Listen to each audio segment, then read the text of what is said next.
පාකිස්තානය සහ ශ්‍රී ලංකාව අතර පැවැත්වුණ පළමු පන්දු වාර 50 ක්‍රිකට් තරගයේ සුවිශේෂී තරගයක් හේතුව පාකිස්තාන කණ්ඩායම ලකුණු 299ක් ලබා ගන්න පන්දු වාර 50 අවසානයේ එලෙසම ශ්‍රී ලංකා කණ්ඩායම ලකුණු 293ක් ලබා ගන්න පන්දු වාර 50 අවසානයේ.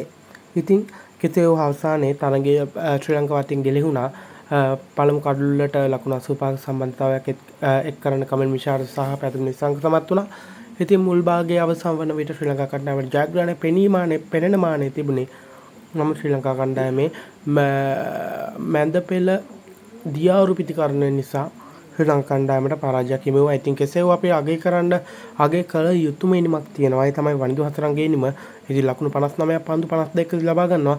ඉතින් වනිදු හතරංග 48 වන පන්දු වල දැවී යාමක් නොවුණා නම් මෙම තරගයේ ප්‍රතිඵලය වෙනස් වීමට ඉඩ තිබුණා. ඉතින් කෙසේ වූ අවසානයේ ශ්‍රී ලංකා කණ්ඩායමට අමිහිරි පරාජයක් තමයි අත් උනේ. ඉතින් ලකුණු 6ක ජයග්‍රහණය සමගින් පාකිස්තානය පළමු පන්දු වාර 50 තරගය නිමා කිරීමට සමත් වුණා. ඉතින් අපි ප්‍රාර්ථනා කරන්න ඕනේ කෙසේ හෝ ඊළඟ තරග සියල්ලම ශ්‍රී ලංකාවට ජයග්‍රහණය ලැබෙන්න කියලා.